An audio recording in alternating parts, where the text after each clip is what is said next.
내가 아직 너희와 함께 있어서 이 말을 너희에게 하였거니와 보혜사 곧 아버지께서 내 이름으로 보내실 성령 그가 너희에게 모든 것을 가르치고 내가 너희에게 말한 모든 것을 생각나게 하리라. 평안을 너희에게 끼치노니 곧 나의 평안을 너희에게 주노라. 내가 너희에게 주는 것은 세상에 주는 것과 같지 아니하니라. 너희는 마음에 근심하지도 말고 두려워하지도 말라. 내가 갔다가 너희에게로 온다 하는 말을 너희가 들었나니 나를 사랑하였더라면 내가 아버지께로 감을 기뻐하였으리라. 아버지는 나보다 크심이라. 이제 일이 일어나기 전에 너희에게 말한 것은 일이 일어날 때 너희로 믿게 하려 함이라. 이후에는 내가 너희와 말을 많이 하지 아니하리니 이 세상의 임금이 오겠습니다. 그러나 그는 내게 관계할 것이 없으니 오직 내가 아버지를 사랑하는 것과 아버지께서 명하신 대로 행하는 것을 세상이 알게 하려 함이로다. 일어나라, 여기를 떠나자 하시니라. 여러분, 산다는 건 만나는 거고 또 이별하는 거고 그런 것 아니겠습니까? 얼마나 많은 사람을 만나고 또 얼마나 많은 사람들과 이별을 했을까요? 그리고 그 이별은 나에게 어떤 의미가 있었을까? 또 내가 만난 그 만남은 나에게 또 어떤 기억으로 남아있는 것일까? 이별이 다시 만남에 대한 기대일까? 소망일까? 아니면 다시는 안 만났으면 좋겠다, 영원한 결별이었으면 좋겠다는 마음을 갖게 할까? 아마 사람마다 사건마다 그것은 다 다를 것입니다. 오늘 예수님은 제자들과 3년 동안 함께 있던 시간을 이제 마감하고 이 땅에서의 이별의 순간이 점점 다가오고 있으셨습니다. 여러분, 그렇게 헤어져야 하는 순간이 다가오시는데 제자들에게는 두려움인데 예수님은 어떠셨을까요? 예수님은 제자들에게 마지막 어떤 말을 또 어떤 모습을 남겨주고 떠나가고 싶으셨을까요? 우린 몇 주 전부터 예수님의 마지막 제자들과의 이별을 준비하시는 모습을 보았습니다. 때론 허리에 수건을 두르시고 발을 닦아주기도 하시고 마지막 만찬을 나누기도 하시고 그러면서 이것이 무슨 의미인가를 예수님은 자세하게 설명을 하려고 하셨습니다. 그럼에도 불구하고 제자들에게 찾아드는 것은 근심이었죠. 염려였고 두려움이었습니다. 그러나 예수님은 말씀하시기를 근심하지 마라, 두려워하지 마라. 여러분, 예수님은 왜 그렇게 말씀하실까요? 무엇 때문에 그들이 근심하는지를 잘 아실 터인데 근심하지 말라고 말한다고 해서 제자들 안에 근심이 사라질까요? 제자들에게 예수님이 떠나가신다는 것은 태산이 무너지는 것 같았을 것입니다. 생각해 보십시오. 고기를 잡을 수 없었을 때, 한 마리도 잡지 못했을 때, 그래서 그날 밤이 밤새도록 고기를 잡았던 그날 밤이 그야말로 깊은 한숨이 되었을 때 예수님은 베드로에게 깊은 데로 가라고 말씀하셨고 그리고 그물을 내리라고 하셔서 그물을 내렸더니 찢어질 만큼 고기가 잡혔습니다. 그런 예수, 그런 나의 주님, 풍랑을 만났는데 물 위를 걸어오셨던 그 주님, 그래서 베드로는 뭐라고 고백했습니까? 주는 그리스도시요 살아계신 하나님의 아들입니다. 여러분, 적어도 베드로와 제자들에게 있어서 예수님은 그런 분이셨습니다. 그런 존재셨습니다. 그리스도, 그 말은 모든 문제의 해답. 우리가 살아가면서 질병에 대한 문제, 가난에 대한 문제, 죽음에 대한 문제, 그런데 예수님은 모든 문제에 대한 해답이셨습니다.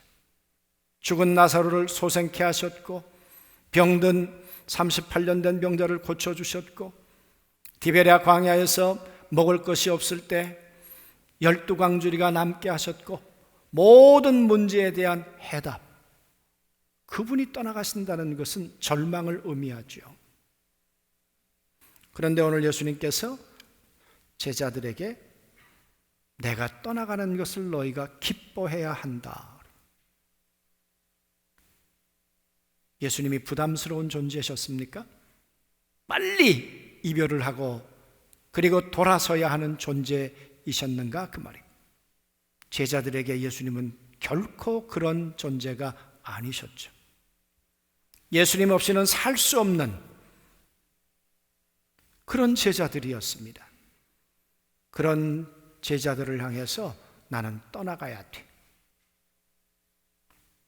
그러니까 제자들이 두려워하는 것은 당연하고, 섭섭한 것 당연하고, 암담한 것은 당연한 것이에요.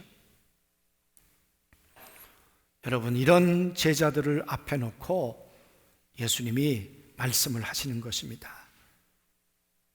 내가 가면 다시 온다. 여러분, 한번 기억을 해보십시오.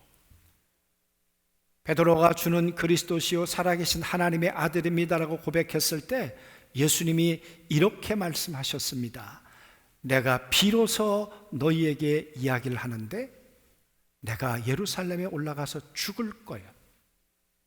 그리고 3일 만에 살아날 거야. 그 얘기를 들었을 때 베드로는 어떻게 들었을까요? 죽는다는 얘기만 들었겠죠. 그것만 들려왔겠죠. 내가 3일 만에 살아난다? 그건 있을 수 없는 이야기고요. 죽는다는 이야기만 베드로의 가슴 속에 철렁 내려앉는 그런 이야기가 되었을 것입니다. 그래서 베드로는 말하기를 그리하지 마옵소서. 그런 일이 일어나서는 안 되는 거죠. 베드로가 그렇게 얘기하지 않았습니까? 그 베드로가 변했을까요? 내가 가면 다시 온다니까. 아니, 가시지 말라니까요. 함께 살고 싶다니까요. 영원히. 그러나 제 예수님의 말씀은 한두 번 말씀하시는 게 아니죠. 내가 가야 돼. 내가 가야 담을 허무는 거야. 내가 가야 길을 내는 거야. 하나님과 너희 사이에는 담이 있어. 막혀 있어.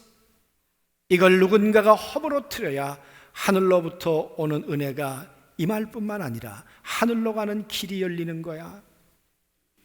내가 그 길을 만든다니까. 그리고 내가 그 길을 따라 다시 온다니까. 예수님은 그걸 가리켜서 이렇게 말씀하셨습니다. 또 다른 보혜사라. 보혜사란 말은 옆에 있어서 돕겠다, 그 말이에요. 보호자가 돼주고 은혜를 베푸는 자가 돼주고 상담해주고 격려해주고, 내가 너희 옆에 있어서 내가 그런 보혜자가 되겠다니까. 내가 다시 온다니까. 그러나 제자들 속에 이게 여러분 믿음으로 가슴 속에 와 닿았겠는가, 그 말이에요. 예수님 가셔. 그러면 죽은 자 가운데서 다시 살아나셨다가 다시 우리 가운데 성령으로 오실 거야. 이거 뭔 소리야 도대체? 제자들이 가지고 있는 이 패러다임을, 생각을 깨트리지 않고는 도무지 용납할 수 없는 그런 이야기죠. 아무리 내 앞에 계신 예수님이 얘기한다고 하셔도 가면 끝이지. 뭘 오시는데 보혜사로 성령으로 오셔서 우리 안에 함께 하시겠다는 건가? 제자들의 결론은 불가능이에요. 그러나 예수님은 끊임없이 말씀하세요. 내가 가면 또 다른 보혜사, 그 말은 본질은 같은데 다른 그런 내가 다시 와서 너희 안에 내가 함께 산다니까? 그러면서 예수님 말씀하시죠. 내가 너희에게 주고 싶은 것은 두려움이 아니야. 내가 너희 가운데 주고 싶은 것은 평안이야. 내 속마음을 좀 헤아려 봐. 내가 너희 가운데 내가 너와 함께 살면서 주었던 그 많은 사건 속에서 내가 평안을 주지 않았던가? 내가 너희에게 두려움을 주었어? 내가 주는 이 평안은 세상이 주는 것과 같지 않았잖아. 세상이 줄 수 없는 하나님이 주실 수 있는 그 평안을 나는 너희 가운데 주었잖아. 내가 갔다가 다시 온다는 것, 너희를 두렵게 만들거나 불안에 떨게 하거나 그렇게 하려고 내가 한 적이 있었던가 그 말임. 아니야, 나는 너희에게 평안을 주고 싶어. 그래서 가야만 돼. 너희가 나를 사랑했더라면, 지난주에도 말씀드렸습니다. 이 사랑한다는 말, 아가페라고 하는 말은 가치를 인정하는 거다 그랬습니다. 제자들에게 그리 말씀하시는 거죠. 나 예수가 가치 있게 여긴다면, 내가 하는 말을 가치 있게 여긴다면, 내가 하는 행동을 너희들이 정말 소중하게 가치 있게 여긴다면, 그러면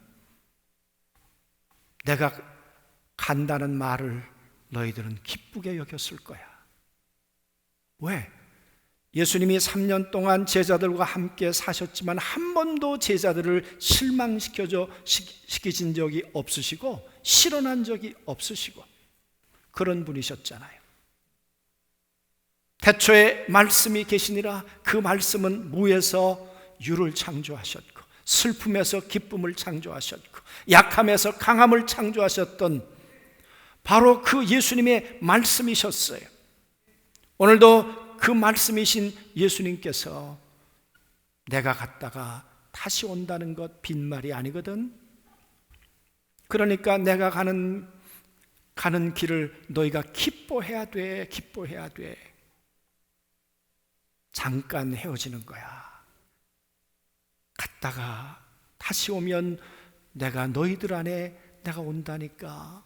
나는 지금 육체를 가지고 있기 때문에 베드로, 너와 상담할 동안에는 나는 안드레를 만날 수 없어. 안드레와 내가 얘기하고 있는 동안에는 요한을 돌볼 수가 없거든. 그러니까 내가 가서 육체를 벗고 영으로 오면, 성령으로 오면 베드로 안에도 요한 안에도 안드레 안에도 나는 임할 수 있어. 이 예수님을 우리가 구주로 영접한다는 것, 그것은 이제 영이신 그분께서 우리 안에 들어와 함께 우리와 사는 것을 말씀하시잖아요. 그래서 예수님은 반드시 가야 하고 나는 반드시 다시 와야만 돼. 그런데 제자들은 그걸 막아서는 거예요. 막아서는 거예요. 어쩌면 예수님은 제자들과 3년이란 세월 동안 이별을 준비하셨습니다. 예수님과 제자들의 이별이 슬픔의 이별이 아니라 기쁨의 이별이 되도록, 예수님이 하나님께로 돌아가는 저 십자가가 고통스럽지만 그러나 하나님의 뜻을 이루는 십자가이고 하나님과 우리 사이에 대로를 만들어내는 그 길이라는 것을 믿기 때문에 예수님이 떠나가실 때 그걸 붙들고 아니라고 말하는 것이 아니라 가셔야 한다고, 하나님의 뜻을, 하나님의 말씀을 이루고 있는 것이라고, 그렇게 기쁨으로 떠나보내는 준비를 3년 동안 하셨어요. 그런데도 마지막 제자들의 모습은 아니었어요. 그래서 예수님이 말씀하셨죠. 내가 미리 이 말을 하는 까닭이 있다. 지금은 모르겠지만 다시 성령으로 와서 내가 했던 말이 너희에게 현실이 되어 너희 안에 일어날 때, 아, 그랬구나. 예수님은 우리가 다 막았어도 하늘의 아버지의 말씀을 이루기 위해서 그 길로 그렇게 가셨구나. 예수님께서 3년 동안 우리와 함께 있는 것은 헤어짐을 위한, 이별을 위한 준비였구나. 여러분, 그때는 깨닫게 되겠죠. 오늘 예수님과 제자들 사이에는 한참 벽이 있습니다. 3년이라는 세월을 함께 했음에도 불구하고 제자들의 눈은 아직도 갇혀 있습니다. 제자들의 귀는 아직도 닫혀 있습니다. 여러분, 예수님 얼마나 답답하셨을까. 그런데도 불구하고 예수님은 그 길로 묵묵히 가시는 거죠. 사랑하는 성도 여러분, 저는 오늘 이 예수님의 말씀을, 제자들과 함께 하시는 이 말씀을 묵상을 하면서 산다는 것, 그것은 이별을 위한 준비다. 예수님과 제자들하고의 만남은 이별을 위한 준비였어요. 여러분, 어떤 이별을 준비하고 계십니까? 사랑하는 가족들과, 사랑하는 성도들과 어떤 이별을 준비하고 계시는가? 이별만 있다면, 다시 만날 수 없다면 준비 하나 안 해도 될런지 모르죠. 그러나 다시 만났을 때, 오늘 뭐라고 말하죠? 그때 너희는 기억날 거야. 예수님께서 왜 물을 포도주로 만드셨는지, 왜 고기를 그물이 찢어지도록 잡도록 하셨는지, 그 예수님을 만났을 때 그때 떠올려야 할 기억들이 얼마나 좋은 것들이어야 하는가, 그 말이. 다시 만났을 때, 꿈에도 저 인간 안 만났으면 좋았겠는데 이렇게 다시 만나다니, 그러면 안 되잖아요. 오래전에 연합집회를 했던 것 같은데 그 부흥사 되시는 분이 그런 얘기를 했어요. 지어낸 얘기인지 진짜인지는 모르겠습니다만은 교회에서 어느 분이 돌아가셨어요. 그래서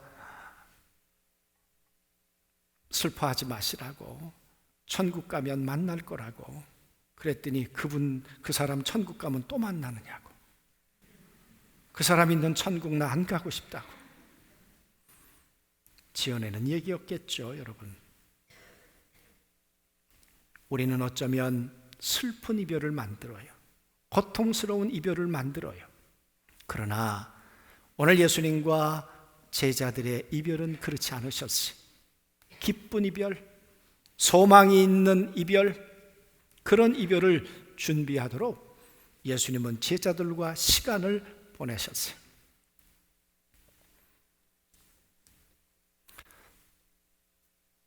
이번 주간에는 장례식장을 3군데 갈 일이 있었습니다. 그 가운데 우리 선배님이 돌아가셨던 장례식장에 갔는데 한 중년이 저한테 인사를 했습니다. 목사님, 제가 전도사님 하실 때 제가 고등학교 2학년이었습니다.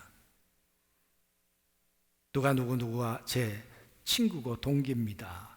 그런데 세월이 30여 년이 지나기도 했고 또 그렇게 열심히 안 했던 친구인 것 같아요. 가물가물해요. 그러면서 옛날 이야기를, 30여 년도 더 지난 이야기를 같이 마주 앉아서 같이 보면서 그런 이야기를 나누었습니다. 나오면서 제 아내가 그렇게 얘기를 했습니다. 여보, 잘 살아야겠다. 어떤 모습으로 어떻게 만나게 될런지 모르니까 다시 만났을 때 좋은 기억들을 할 수 있다면 행복하겠지만, 다시 만났을 때 상처가 다시 돋아난다면 얼마나 그게 고통스러운 일이겠어요. 제가 안중에 와서 작은 거지만 사기를 한번 당했습니다.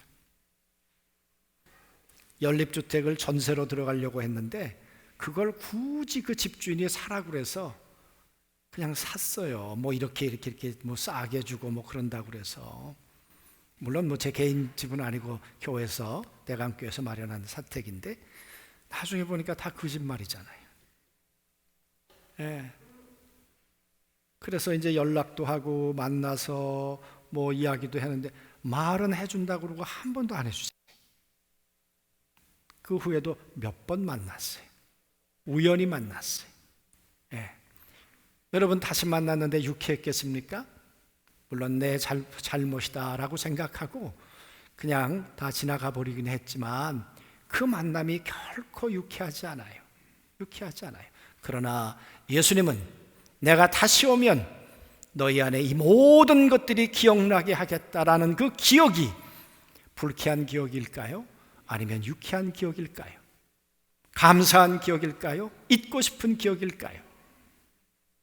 성령님이 다시 오셔서 오늘 제자들 안에 다시 기억나게 하는 것은 감사할 일이고 기쁜 일이고 잊을 수 없는 고마운 일들이 다시 생각나도록 할 줄로 믿습니다. 우리 하나님의 나라가도 그렇지 않겠습니까?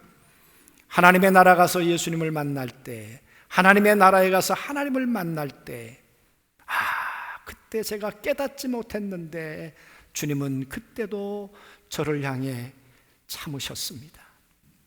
부족한 이 믿음 없는 저를 내치지 아니하시고 주님은 끝까지 저를 붙들어 주셨습니다. 그래서 오늘 이 만남이 가능하게 되었습니다. 하나님의 은혜 앞에, 예수 그리스도의 은혜 앞에 감사하고 그 연약함에 대해서 정말 부끄러워하고 그러나 주님이 주시는 위로와 용서 가운데 다시 기쁨의 재회를 할 수 있다는 것, 그것이 주님이 우리에게 주시는 만남이고 소망이 되는 줄로 믿습니다.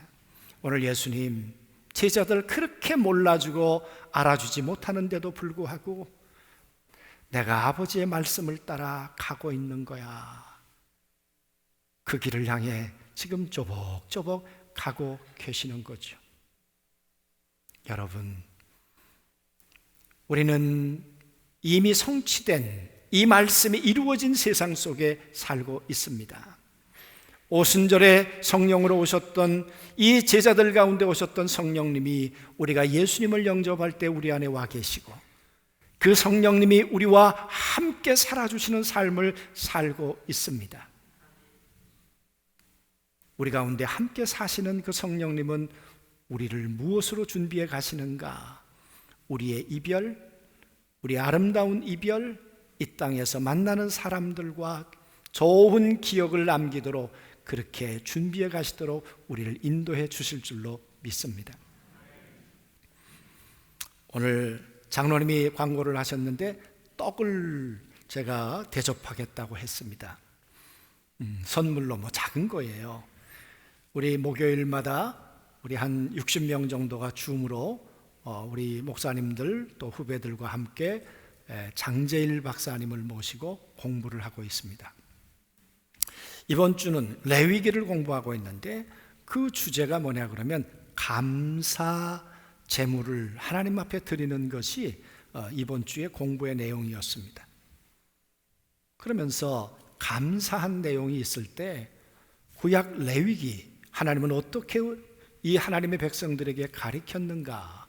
하나님 앞에 감사하는 것은 마땅한 일이지만 감사의 내용이 있었을 때 그 감사를 위한 제물을 잡아가지고 사람들에게 다 나누어야 한다는 거예요. 그리고는 이게 웬 떡이래? 할 거 아니에요? 그러면 이 떡을 왜 만들었는지를 설명하는데 하나님께서 이런저런 이유로 우리에게 이 감사의 이유를 주셨습니다. 그래서 이 떡을 먹으면서 이 떡을 만들게 하신 하나님을 함께 먹고 마시도록 하는 것이 감사제라는 거예요. 감사는 하나님 앞에만 돌리는 것이 아니라 모든 내가 나눌 수 있는 사람들과 나누면서 감사를 그렇게 전염시켜야 한다는 거죠. 전염이란 말이 우리가 긍정적으로 생각할 때 말이에요. 그러면서 장제일 목사님이 갑자기 윤 목사님 이번 주에 저 종합 군대 갔는데 떡 하셔야 됩니다. 그러면서 하는 말이 아이가 커서 건강한 모습으로 군대 갔다는 거 얼마나 감사한 일이에요. 그러니까 떡 해야 된다고. 아니 그 대놓고 그러는데 아멘 안 할 수가 없잖아요. 아멘은 했는데 저희 아내가 걱정하더라고요. 여보, 돈이 만만치 않던데?